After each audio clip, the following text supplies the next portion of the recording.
La aventura de Charles Augustus Milverton. De la colección El regreso de Sherlock Holmes. Por Arthur Conan Doyle. Han transcurrido años desde que tuvieron lugar los acontecimientos que me dispongo a relatar, a pesar de lo cual aún siento cierto reparo en comentarlos. Durante mucho tiempo habría resultado imposible sacar a la luz pública estos hechos, ni siquiera con la mayor discreción y prudencia. Pero ahora, la persona más implicada se encuentra ya fuera del alcance de las leyes humanas, y con las debidas supresiones se puede contar la historia de manera que no perjudique a nadie. Constituyó una experiencia absolutamente única, tanto en la carrera de Sherlock Holmes como en la mía. El lector sabrá disculpar que oculte la fecha y cualquier otro dato que pudiera servirle para identificar el verdadero suceso. Holmes y yo habíamos salido a uno de nuestros vagabundeos vespertinos, y habíamos regresado a eso de las 6 de la tarde de un día crudo y frío de invierno. Al encender Holmes la lámpara, la luz cayó sobre una tarjeta dejada encima de la mesa. Le echó un vistazo y, soltando una exclamación de repugnancia, la tiró al suelo. Yo la recogí y leí: Charles Augustus Milverton, Appledore Towers, Hampstead, agente. ¿Quién es?, pregunté. El hombre más malo de Londres, respondió Holmes, sentándose y estirando las piernas hacia el fuego. ¿Dice algo al dorso de la tarjeta? Le di la vuelta y leí: Pasaré a verlo a las 6:30 c.am. Es casi la hora.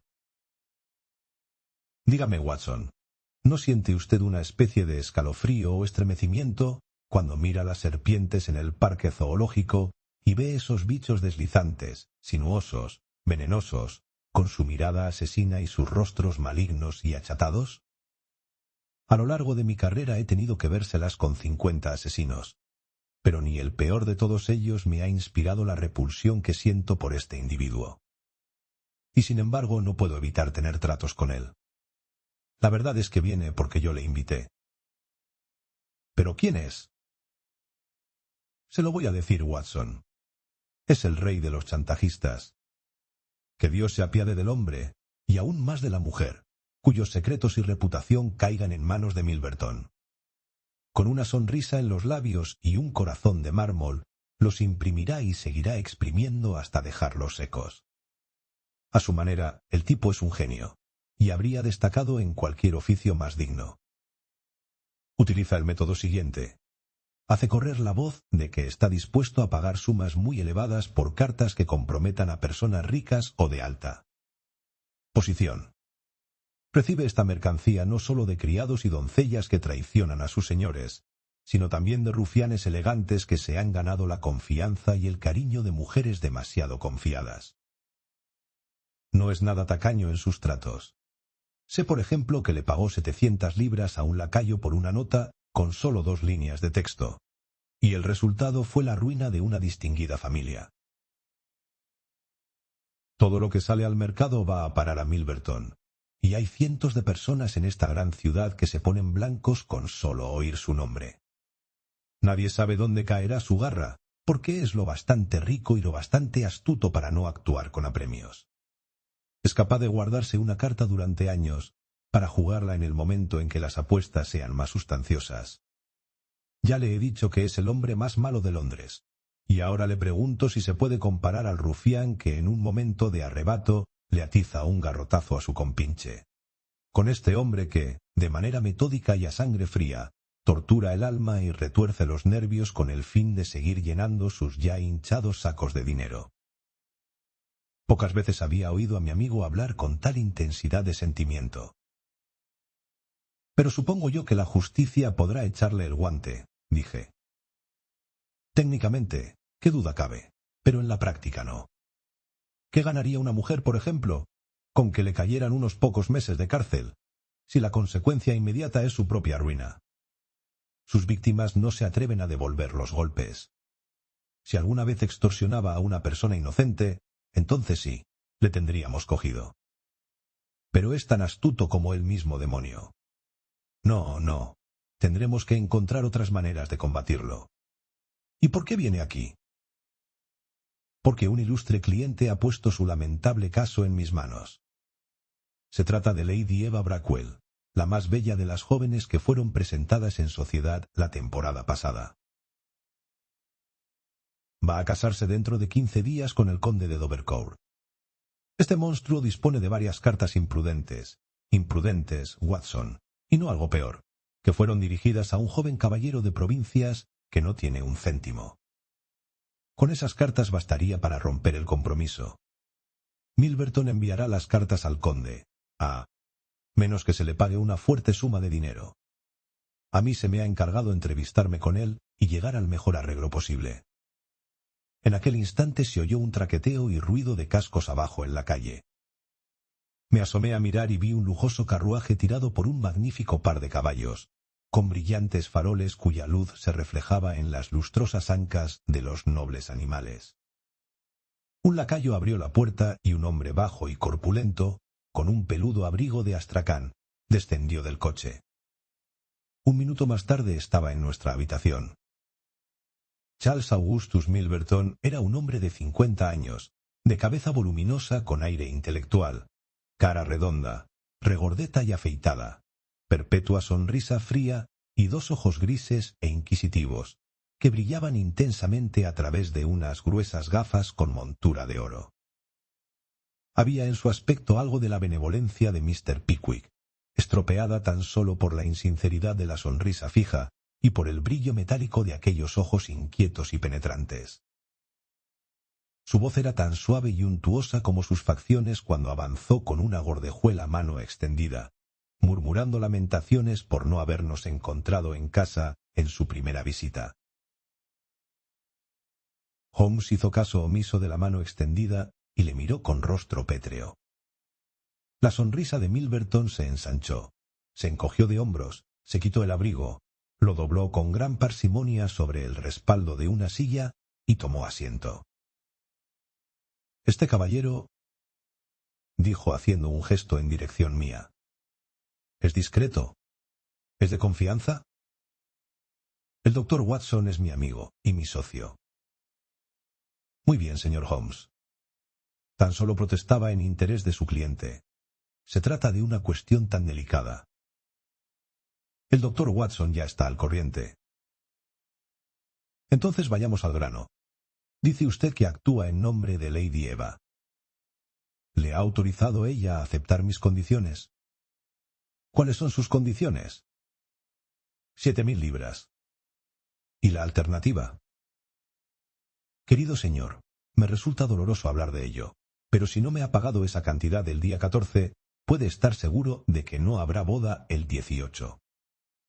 Su insufrible sonrisa se hizo más meliflua que nunca. Holmes reflexiona un momento. «Me parece», dijo por fin, «que da usted por seguras demasiadas cosas. Como es natural, conozco el contenido de esas cartas. Y desde luego, mi cliente hará lo que yo le aconseje. Y yo la aconsejaré que se lo cuente todo a su futuro esposo y confíe en su generosidad». Milverton soltó una risita ahogada. «Está claro que no conoce usted al conde», dijo. La expresión de desconcierto que apareció en la cara de Holmes me demostró que sí lo conocía. «¿Qué tienen de malo esas cartas?», preguntó. «Son divertidas, muy divertidas», respondió Milverton. «La dama escribe unas cartas encantadoras. Pero puedo asegurarle que el conde de Dovercourt no sería capaz de apreciarlas en lo que valen. Sin embargo, puesto que usted opina lo contrario, dejémoslo estar. Es una simple cuestión de negocios. Si cree usted que lo que más conviene a los intereses de su cliente es poner esas cartas en manos del conde, no cabe duda de que sería una idiotez pagar una suma de dinero tan elevada por recuperarlas». Se levantó y recogió su abrigo de astracán. Holmes se había puesto gris de rabia y humillación. «Aguarde un momento», dijo. «Va usted demasiado deprisa. Desde luego estaríamos dispuestos a hacer todo lo posible por evitar el escándalo en un asunto tan delicado». Milverton volvió a dejarse caer en su asiento.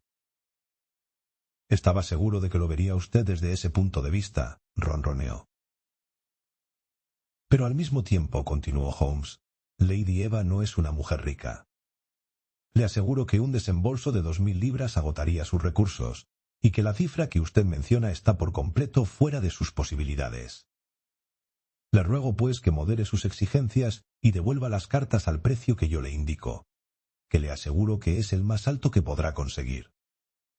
La sonrisa de Milverton se ensanchó aún más y sus ojos centellearon divertidos. Me consta que es cierto lo que usted dice acerca de los recursos de la dama, dijo. Pero al mismo tiempo tiene usted que reconocer que la boda de una dama es una ocasión muy propicia para que sus amigos y parientes hagan algún pequeño esfuerzo en su beneficio. Puede que aún no sepan qué regalo de bodas hacerle. Yo les aseguro que este pequeño fajo de cartas le proporcionará más alegría que todos los candelabros y mantequilleras de Londres. Es imposible, dijo Holmes. Señor, qué desgracia, exclamó Milverton, sacando del bolsillo un abultado cuaderno. No puedo evitar pensar que las señoras están mal aconsejadas al no hacer un esfuerzo. Fíjese en esto. Mostró una cartita con un escudo de armas en el sobre. Pertenece a... Bueno, quizás no sea correcto decir el nombre hasta mañana por la mañana. Pero para entonces estará ya en manos del esposo de la dama. Y todo porque ella no quiso molestarse en conseguir una suma miserable, que podría haber obtenido en una hora convirtiendo sus diamantes en dinero.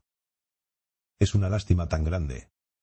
Por cierto, ¿recuerda usted cómo se rompió de pronto el compromiso entre la honorable señorita Mills y el coronel Dorking? Solo 2 días antes de la boda apareció una noticia en el Morning Post anunciando que todo había terminado.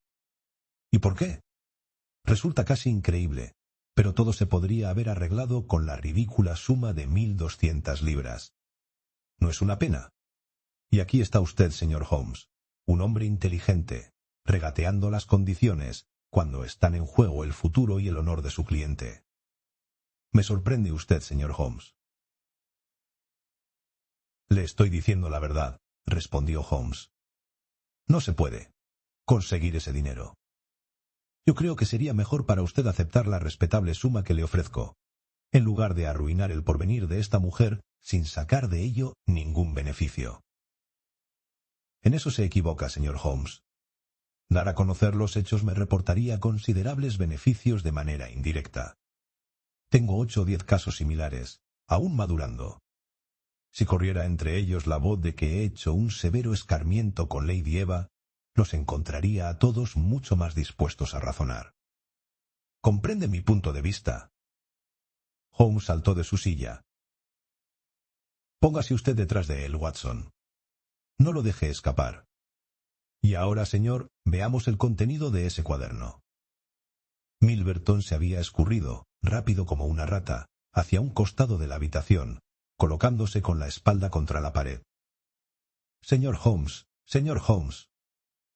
dijo abriéndose la chaqueta y dejando ver la culata de un enorme revólver, que sobresalía del bolsillo interior. Yo esperaba que hiciera usted algo original. Esto lo han hecho tantas veces. ¿Y de qué ha servido? Le aseguro que estoy armado hasta los dientes, y que estoy perfectamente dispuesto a utilizar el arma, sabiendo que la ley estará de mi parte. Además, está muy equivocado si se supone que iba a traer aquí las cartas dentro de un cuaderno de notas. Jamás haría una tontería semejante. Y ahora, caballeros, todavía me aguardan 1 o 2 entrevistas esta noche y hay un largo camino hasta Hampstead. Dio un par de pasos hacia adelante, recogió su abrigo, apoyó la mano en el revólver y se volvió hacia la puerta. Yo levanté una silla, pero Holmes negó con la cabeza y volví a dejarla en el suelo. Milverton salió de la habitación con una reverencia, una sonrisa y un guiño de ojos, y unos momentos después oímos cerrarse de golpe la puerta del carruaje y el traqueteo de las ruedas que se alejaban. Holmes se quedó sentado e inmóvil ante la chimenea, con las manos metidas en los bolsillos de los pantalones, la barbilla caída sobre el pecho y los ojos clavados en el brillo de las brasas. Así permaneció, callado y sin moverse, durante media hora. Entonces, con el aire de quien ha tomado una decisión, se puso en pie de un salto y se metió en su alcoba. Al poco rato, un joven obrero de aspecto disoluto, con perilla y andares fanfarrones, encendía su pipa de arcilla en la lámpara antes de salir a la calle. «Ya volveré, Watson», dijo antes de desvanecerse la noche. Comprendí que había iniciado su campaña contra Charles Augustus Milverton, pero poco sospechaba yo el extraño giro que habría de tomar dicha campaña. Durante varios días, Holmes estuvo yendo y viniendo a todas horas con aquel disfraz, pero yo no sabía nada de sus andanzas, aparte de un comentario suyo que indicaba que pasaba el tiempo en Hampstead y que no era tiempo perdido. Por fin, una noche de furiosa tempestad, cuando el viento gemía y hacía golpear las ventanas, regresó de su última expedición, y después de quitarse el disfraz, se sentó ante el fuego y se echó a reír de buena gana, con su característica risa silenciosa y hacia adentro. ¿Verdad, Watson, que no me considera usted un hombre propenso al matrimonio? Desde luego que no. Pues le interesará saber que estoy comprometido. Querido amigo, Le Feli. Con la criada de Milverton. Cielo santo, Holmes. Necesitaba información, Watson. Pero no habrá ido demasiado lejos. Era preciso hacerlo. Soy un fontanero llamado Scott, con un negocio que prospera. He salido con ella todas las tardes y he hablado con ella. ¡Santo cielo! ¡Qué conversaciones! Sin embargo, he conseguido lo que quería. Ahora conozco la casa de Milverton como la palma de mi mano. ¿Y la chica qué, Holmes? Él se encogió de hombros. No se puede evitar, querido Watson. Habiendo tanto en juego, hay que jugar las cartas lo mejor que se pueda. Sin embargo, me alegra decirle que tengo un odiado rival que se apresuró a quitarse la novia en cuanto yo le vuelva la espalda. ¡Qué noche tan maravillosa hace! ¿Le gusta este tiempo? Viene muy bien para mis propósitos, Watson. Me propongo entrar a robar en casa de Milverton esta noche. Me quedé en silencio y sentí un escalofrío al escuchar estas palabras, pronunciadas lentamente, en un tono de absoluta decisión. De la misma manera en que un relámpago en la noche nos permite ver en un instante todos los detalles de un extenso paisaje. A mí me pareció vislumbrar de golpe todas las posibles consecuencias de semejante acción. El descubrimiento, la detención, el final de una honrosa carrera en medio del fracaso y la vergüenza irreparables. Mi amigo quedando a merced del odioso Milverton. Por amor de Dios, Holmes, piense en lo que hace. Exclamé. Querido amigo, lo he meditado muy a fondo. Yo jamás me precipito en mis acciones y no adoptaría un método tan drástico, y desde luego tan peligroso, si existiera otra posibilidad. Consideremos el asunto de manera clara e imparcial. Supongo que usted reconocerá que se trata de un acto moralmente justificable, aunque técnicamente delictivo. Lo único que pretendo al entrar en la casa es apoderarse de aquel cuaderno de bolsillo, algo en lo que usted mismo estaba dispuesto a ayudarme. Le di vueltas a la idea en la cabeza. Sí, dije, es moralmente justificable, siempre que no nos propongamos robar más objetos que los que se utilizan con fines ilícitos. Exacto. Y puesto que es moralmente justificable, solo tengo que considerar la cuestión del riesgo personal. Y un caballero no debe pensar mucho en eso cuando una dama necesita desesperadamente su ayuda, ¿no cree? Se colocará usted en una posición muy dudosa. Bueno, eso forma parte del riesgo. No existe otra manera posible de recuperar las cartas. La desdichada dama no dispone del dinero y no puede confiar en ninguno de sus allegados. Mañana se cumple el plazo, y si no conseguimos las cartas esta noche, ese canalla cumplirá su palabra y le destrozará la vida. Así pues, o abandono a mi cliente a su suerte, o tengo que jugar esta última carta. Entre nosotros, Watson, se trata de una competición deportiva entre ese Milverton y yo. Como ha podido ver, él ha salido ganando en los primeros asaltos, pero mi amor propio y mi reputación me obligan a luchar hasta el final. En fin, no me gusta, pero supongo que no queda más remedio, dije. ¿Cuándo salimos? Usted no viene, Entonces, usted tampoco. Le doy mi palabra de honor, y no he faltado a ella en mi vida, de que cogeré un coche e iré directo a la comisaría a denunciar, a menos que me permita compartir con usted esta aventura. Usted no puede ayudarme. ¿Cómo lo sabe? No puede saber lo que va a suceder. En cualquier caso, mi decisión ya está tomada. No es usted el único que tiene amor propio, e, incluso, reputación. Al principio Holmes pareció molesto, pero luego desarrugar la frente y me palmeó el hombro.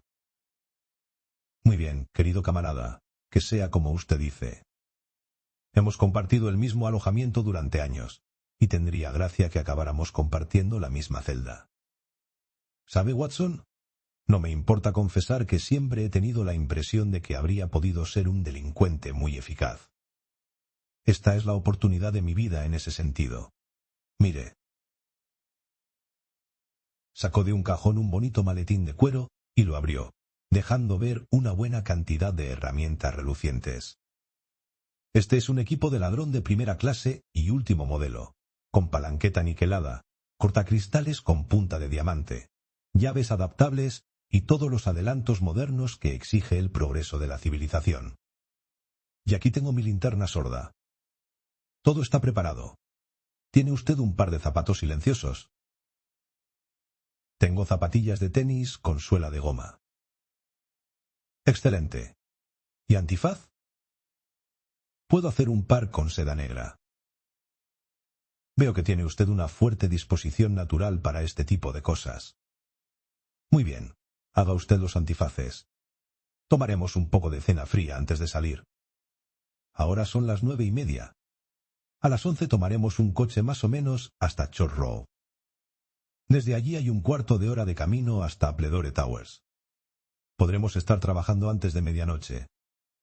Milverton tiene el sueño muy pesado y se va siempre a dormir a las 10:30. Con un poco de suerte, podremos estar aquí de vuelta a las 2, con las cartas de Lady Eva en mi bolsillo. Holmes y yo nos vestimos de etiqueta para parecer dos hombres que salían del teatro y regresaban a su casa. En Oxford Street paramos un coche, que nos llevó a una dirección de Hampstead. Allí nos apeamos, y con nuestros abrigos bien abrochados, porque hacía un frío terrible, y el viento parecía pasar a través de nosotros, caminamos a lo largo del seto.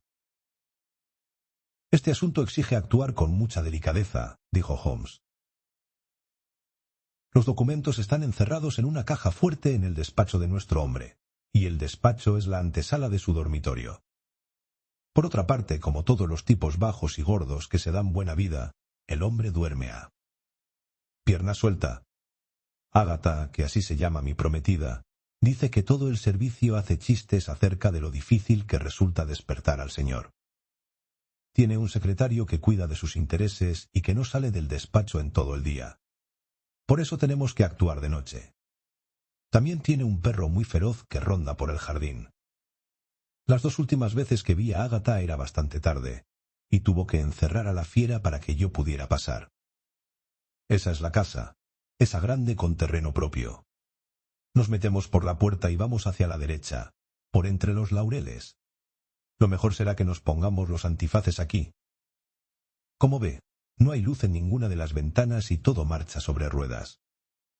Una vez puestos los negros antifaces de seda, que nos convertían en 2 de las figuras más truculentas de Londres, nos acercamos furtivamente a la casa oscura y silenciosa. A uno de los lados había una especie de terraza embaldosada, a la que daban varias ventanas y 2 puertas. «Ese es su dormitorio», susurró Holmes. «Esta puerta da directamente al despacho. Lo mejor sería entrar por ella, pero está cerrada con llave y con cerrojo, y haríamos demasiado ruido al forzarla. Venga por aquí. Hay un invernadero que da a la sala de estar». El invernadero estaba cerrado, pero Holmes cortó un círculo de cristal y abrió el pestillo por dentro. Un instante después, había cerrado la puerta a nuestras espaldas y nos habíamos convertido en delincuentes a los ojos de la ley. El aire denso y caluroso del invernadero, cargado con la fuerte y sofocante fragancia de plantas exóticas, se pegó a nuestras gargantas. Holmes me tomó de la mano en la oscuridad y me guió con rapidez a lo largo de hileras de arbustos cuyas ramas nos rozaban la cara. Mi amigo poseía una notable facultad, laboriosamente cultivada, para ver en la oscuridad. Sin soltarme de la mano abrió una puerta y tuve la confusa sensación de que habíamos entrado en una habitación espaciosa, en la que poco tiempo antes se había fumado un cigarro. Holmes avanzó a tientas entre los muebles, abrió la puerta y la cerró a nuestras espaldas. Extendí la mano y palpé varios abrigos que colgaban de la pared, por lo que comprendí que estábamos en un pasillo. Avanzamos por él y Holmes abrió con mucho cuidado una puerta del lado derecho. Algo echó a correr hacia nosotros y casi se me sale el corazón por la boca, aunque estuve a punto de echarme a reír al darme cuenta de que sé. Trataba del gato. En esta nueva habitación había una chimenea encendida, y también el ambiente estaba cargado de humo de tabaco. Holmes entró de puntillas, esperó a que yo pasara tras él y cerró la puerta con el mayor cuidado. Estábamos en el despacho de Milverton, y en el extremo más alejado había un cortinaje que indicaba la entrada a su dormitorio. El fuego ardía bien, iluminando la habitación.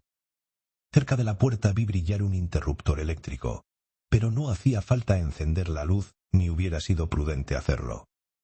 A un lado de la chimenea había una gruesa cortina que tapaba el ventanal que habíamos visto desde fuera. Al otro lado estaba la puerta que comunicaba con la terraza. En el centro de la habitación había un escritorio con un sillón giratorio de reluciente cuero rojo. Enfrente de él, una gran librería con un busto de mármol de la diosa Atenea encima.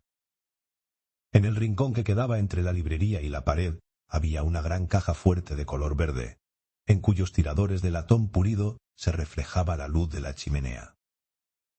Holmes cruzó con sigilo la habitación y contempló la caja. Luego se acercó con igual cautela a la entrada del dormitorio y escuchó atentamente con la cabeza ladeada. No se oía ni un sonido en el interior. Mientras tanto, a mí se me ocurrió que lo más prudente sería asegurarnos la retirada por la puerta que daba al exterior y me acerqué a examinarla. Con gran sorpresa comprobé que no estaba cerrada ni con llave ni con cerrojo. Le di un toque a Holmes en el brazo, y él volvió su rostro enmascarado en aquella dirección. Pude ver que se sobresaltaba, y resultaba evidente que aquello le sorprendía tanto como a mí. «No me gusta», susurró acercando los labios a mi oído. «No sé qué significa esto». «Sea lo que sea, no tenemos tiempo que perder». «¿Puedo hacer algo?» «Sí, quédese junto a la puerta. Si oye venir a alguien, ciérrela por dentro, y ya saldremos por donde entramos. Si vienen por el otro lado, podemos salir por la puerta si es que hemos terminado, o escondernos detrás de las cortinas de esta ventana si no hemos terminado aún. ¿Ha comprendido?» Asentí con la cabeza y me quedé junto a la puerta. Mi primera sensación de miedo había desaparecido, y ahora me sentía excitado, con una emoción aún más intensa que la que había experimentado en cualquiera de las ocasiones en las que actuamos como defensores de la ley y no como infractores. La noble finalidad de nuestra misión, el saber que se trataba de un acto altruista y caballeroso, la personalidad canallesca de nuestro adversario, todo ello acentuaba el interés deportivo de nuestra aventura. Lejos de sentirme culpable, me recreaba y regocijaba en el peligro. Contemplé con admiración cómo Holmes desplegaba su instrumental y escogía la herramienta adecuada con la tranquilidad y precisión científica de un cirujano que realiza una delicada operación. Yo sabía que abrir cajas fuertes era una de sus aficiones favoritas, y me di cuenta de la alegría con que se enfrentaba a aquel monstruo verde y dorado, el dragón que encerraba entre sus fauces la reputación de tantas hermosas doncellas. Arremanzando los puños de su chaqueta había dejado el abrigo encima de una silla. Holmes sacó 2 taladros, una palanqueta y varias llaves maestras. Yo permanecí junto a la puerta central, sin dejar de vigilar todas las demás, atento a cualquier emergencia, aunque lo cierto es que no tenía muy claro lo que iba a hacer si alguien nos interrumpía.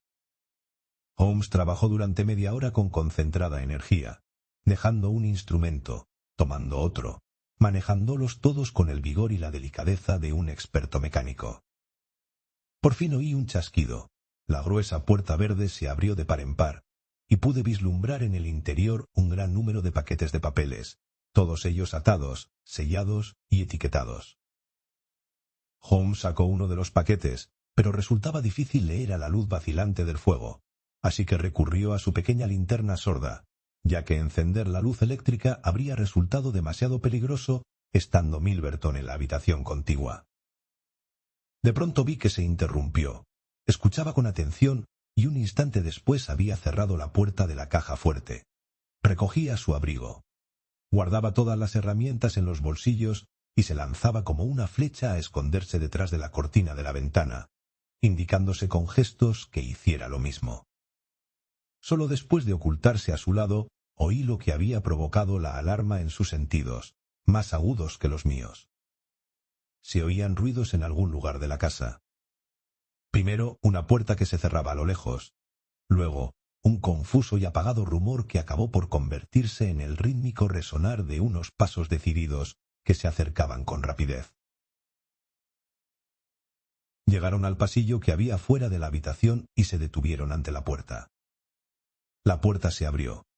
Se oyó un fuerte chasquido al girar el interruptor eléctrico y se encendió la luz. Volvió a cerrarse la puerta y llegó a nuestras narices el aroma picante de un cigarro. ¡Fuerte!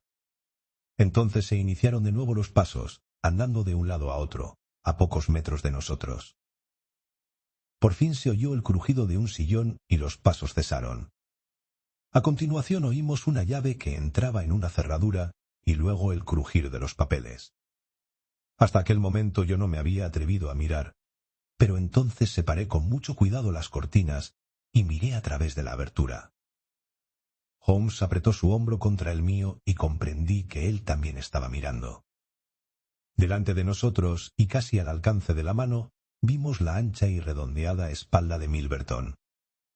No cabía duda de que habíamos malinterpretado sus movimientos y que durante todo aquel tiempo él no había estado en su dormitorio, sino pasando el rato en algún salón o sala de billar en el otro extremo de la casa, cuyas ventanas no habíamos visto. Su voluminosa cabeza entrecana, con una reluciente calva en la coronilla, ocupaba el primer plano de nuestra visión. Estaba recostado hacia atrás en su sillón de cuero rojo, con las piernas extendidas y un largo cigarro negro saliendo oblicuamente de su boca. Vestía una chaqueta de corte militar y color rosado, con cuello de terciopelo negro. Sostenía en la mano un largo documento legal, que leía de manera indolente mientras lanzaba por la boca anillos de humo. Por la comodidad de su postura y la tranquilidad de su actitud, no parecía que tuviera intenciones de marcharse pronto. Sentí que la mano de Holmes agarraba la mía y le daba un apretón tranquilizador, como para indicarme que podía controlar la situación y que no estaba preocupado.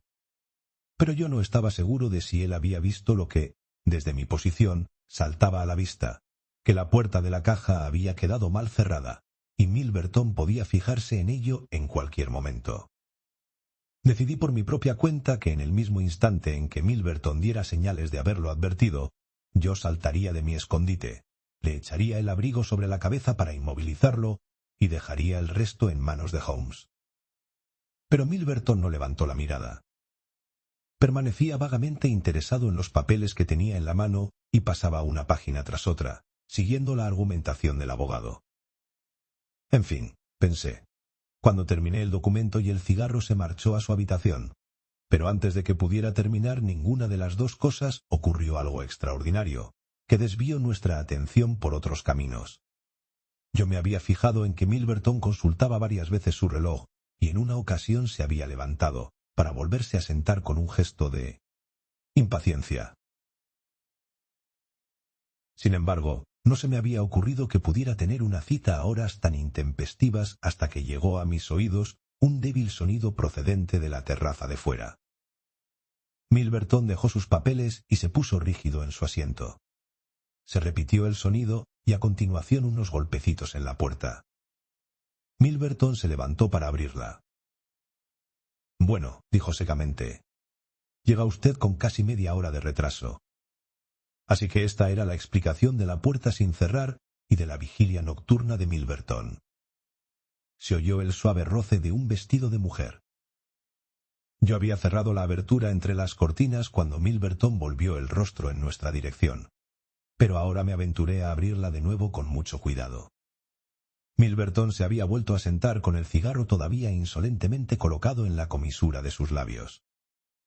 Frente a él, iluminada de lleno por la luz eléctrica, había una mujer alta y delgada, vestida de oscuro, con un velo sobre el rostro y una capa que le cubría la barbilla.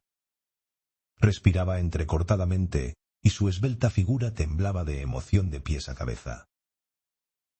«Muy bien», dijo Milverton. «Me ha hecho perder unas buenas horas de sueño, querida. Espero que haya valido la pena.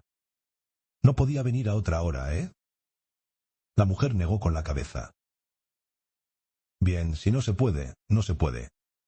Y si la condesa la ha tratado mal, ahora tiene la oportunidad de desquitarse. Pero, pobre muchacha, ¿por qué tiembla de ese modo? Vamos, serénese. Y ahora vayamos al negocio». Sacó una nota del cajón de su escritorio. «Dice usted que tiene 5 cartas que comprometen a la condesa d'Albert. ¿Quiere usted venderlas? Yo quiero comprarlas. Hasta aquí todo va bien. Solo falta fijar el precio. Como es natural, me gustaría ver antes las cartas. Si son buenas de verdad. Cielo santo. ¿Es usted?» Sin decir una palabra, la mujer se había levantado el velo y dejado caer la capa que cubría su barbilla. El rostro que se enfrentaba a Milverton era moreno y atractivo, de facciones bien dibujadas, nariz aguileña, cejas marcadas y oscuras sobre unos ojos que brillaban con dureza, y una boca de labios finos y rectos, curvada en una sonrisa peligrosa. «Sí, soy yo», dijo, «la mujer cuya vida se ha destrozado». Milverton se echó a reír, pero en su voz había una vibración de miedo. «Ha sido usted tan obstinada», dijo. «¿Por qué me obligó a llegar a tales extremos? Le aseguro que yo, por propia iniciativa, soy incapaz de hacer daño a una mosca, pero todo el mundo tiene su negocio, ¿y qué podía yo hacer? Fijé un precio que estaba perfectamente dentro de sus posibilidades, y usted no quiso pagar. Así que envió las cartas a mi marido, y él, el caballero más noble que jamás ha existido, un hombre al que yo no era digna ni de atarle los zapatos, murió con el corazón destrozado. ¿Recuerda usted la última noche que pasé por esa puerta? Rogué y supliqué, pidiéndole compasión.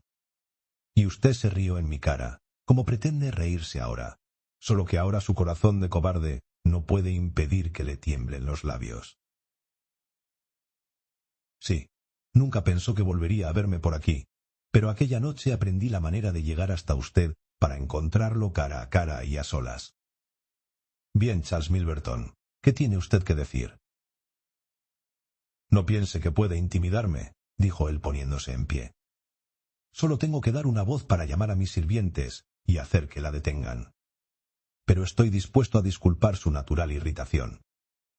Salgo de mi habitación por donde vino y no diré una palabra más. La mujer siguió donde estaba, con la mano hundida en el pecho y la misma sonrisa mortal en sus finos labios. No volverá a destrozar más vidas como la mía. No torturará más corazones como ha torturado el mío. Voy a librar al mundo de un bicho venenoso. Toma esto, perro, y esto, y esto, y esto, y esto. Había sacado un pequeño y reluciente revólver y vació un cilindro tras otro en el cuerpo de Milverton, con el cañón a 2 palmos escasos de la pechera de su camisa. El hombre retrocedió encogiéndose y luego cayó de cara sobre la mesa, tosiendo con fuerza y crispando las manos entre los papeles. Se volvió a levantar tambaleante, recibió otro tiro y cayó rodando al suelo. «Me has matado», gimió y quedó inmóvil. Nuestra intervención no habría podido de ninguna manera salvar a aquel hombre de su destino. Sin embargo, al ver cómo la mujer descargaba una bala tras otra en el cuerpo encogido de Milverton, yo había estado a punto de saltar, pero entonces sentí la fría y fuerte mano de Holmes que me agarraba de la muñeca. Y comprendí todo lo que quería decir aquella presa firme y disuasoria, que aquello no era asunto nuestro, que se había hecho justicia con un canalla, que nosotros teníamos nuestra propia tarea y nuestros propios objetivos, y que no debemos perderlos de vista. Apenas había acabado la mujer de salir de la habitación, cuando Holmes, de un par de zancadas rápidas y silenciosas, se plantó en la otra puerta e hizo girar la llave en la cerradura. En aquel mismo instante oímos voces en la casa y el sonido de pasos apresurados. Los disparos de revólver habían despertado a la servidumbre. Con absoluta tranquilidad, Holmes se dirigió a la caja, cogió todos los papeles de cartas que pudo abarcar con ambos brazos y los arrojó al fuego. Repitió la operación una y otra vez, hasta que la caja quedó vacía. Alguien estaba intentando girar el picaporte y golpeando la puerta por fuera. Holmes miró rápidamente a su alrededor. La carta que había servido como mensajera de la muerte para Milverton estaba sobre la mesa, toda salpicada de sangre. Holmes la arrojó también entre los papeles que ardían. Luego sacó la llave de la puerta exterior, salió por ella detrás de mí y la cerró por fuera. «Por aquí, Watson», dijo. «Podemos escalar la tapia del jardín». Jamás había creído que una alarma pudiera propagarse con tanta rapidez. Cuando miré hacia atrás, la enorme casa tenía todas las luces encendidas. La puerta principal estaba abierta y se veían figuras corriendo por el sendero de entrada. Todo el jardín estaba lleno de gente, y cuando nosotros salimos de la terraza, un tipo gritó: «¡Aquí están!» y se lanzó en nuestra persecución, pisándonos los talones. Holmes parecía conocer a la perfección el terreno y se abrió camino con rapidez por entre una plantación de arbolitos, conmigo siguiéndole los pasos y nuestro perseguidor más adelantado, resoplando detrás de nosotros. La tapia que nos cerraba el paso medía casi 2 metros de altura, pero Holmes saltó por encima sin dificultad. Cuando yo intentaba hacer lo mismo, sentí que la mano del hombre que nos perseguía me agarraba del tobillo. Me desembaracé de él a patadas y trepé como pude sobre el borde sembrado de cristales. Caí de cara entre unos arbustos, pero Holmes me hizo ponerme de pie al instante, y echamos a correr juntos por el extenso brezal de Hampstead Heath. Creo que debimos correr unas 2 millas antes de que Holmes se detuviera por fin y escuchara con atención. Detrás de nosotros el silencio era absoluto. Habíamos despistado a nuestros perseguidores y estábamos a salvo. Acabábamos de desayunar y estábamos fumando nuestra pipa matutina del día siguiente al de la extraordinaria aventura que acabo de relatar, cuando el señor Lestrade, de Scotland Yard, muy solemne y ceremonioso, se hizo anunciar en nuestro modesto cuarto de estar. «Buenos días, señor Holmes», dijo. «Buenos días. ¿Puedo preguntarle si en estos momentos se encuentra muy ocupado?» «No tanto como para no poder escucharle. Se me ha ocurrido que, tal vez, si no tiene nada especial entre manos, no le importaría ayudarnos en un caso de lo más extraordinario que ha ocurrido esta misma noche en Hampstead». «¡Caramba!», exclamó Holmes. «¿Y de qué se trata?» Un asesinato de lo más dramático y misterioso. Ya sé lo mucho que le interesan estas cosas, y consideraría un gran favor que pasara por Appledore Towers para echarnos una mano con sus consejos. No se trata de un crimen vulgar.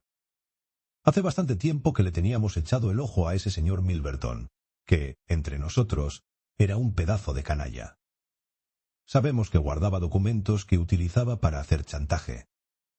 Los asesinos han quemado todos estos papeles.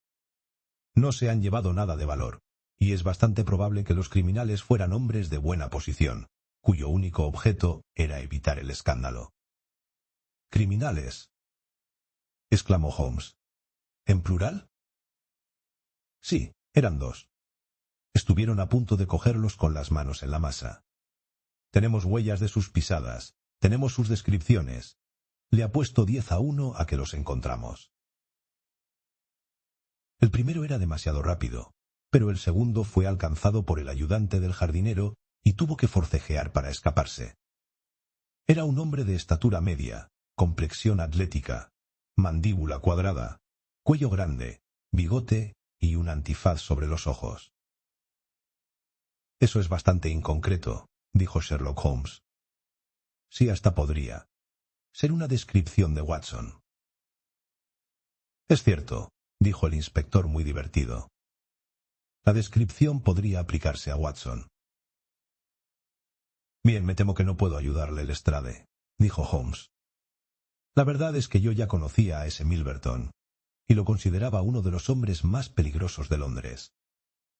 Creo que existen ciertos crímenes que escapan al alcance de la ley y que, por tanto, justifican hasta cierto punto la venganza particular. No vale la pena discutir. Ya está decidido. Mis simpatías se inclinan más por los criminales que por la víctima, y no pienso encargarme de este caso. Holmes no había dicho una sola palabra acerca de la tragedia que habíamos presenciado, pero me fijé en que pasó toda la mañana muy pensativo, y con su mirada ausente y su comportamiento abstraído, daba la impresión de estar esforzándose por recordar algo. Estábamos a la mitad de la comida cuando, de pronto, se puso en pie de un salto. —¡Por Júpiter, Watson! ¡Ya lo tengo! —exclamó. —Coja su sombrero y venga conmigo. Bajó a toda velocidad por Baker Street y luego dobló por Oxford Street hasta llegar casi a Regent Circus. Allí a mano izquierda había un escaparate lleno de fotografías de las celebridades y bellezas del momento. Los ojos de Holmes se clavaron en una de ellas y, siguiendo la dirección de su mirada, vi la fotografía de una dama majestuosa y altiva, con vestido de corte y una alta diadema de brillantes en su noble cabeza. Contemplé la delicada curva de la nariz, las cejas marcadas, la boca recta y la fina y enérgica mandíbula bajo la boca. Y me quedé sin respiración al leer el título, con siglos de historia, del eminente aristócrata y estadista con el que había estado casada. Mi mirada se cruzó con la de Holmes, y éste se llevó un dedo a los labios mientras nos alejábamos del escaparate. Fin de la historia. Si te gustó, dale like, suscríbete y cuéntanos en los comentarios qué parte fue tu favorita. Nos vemos en la próxima aventura.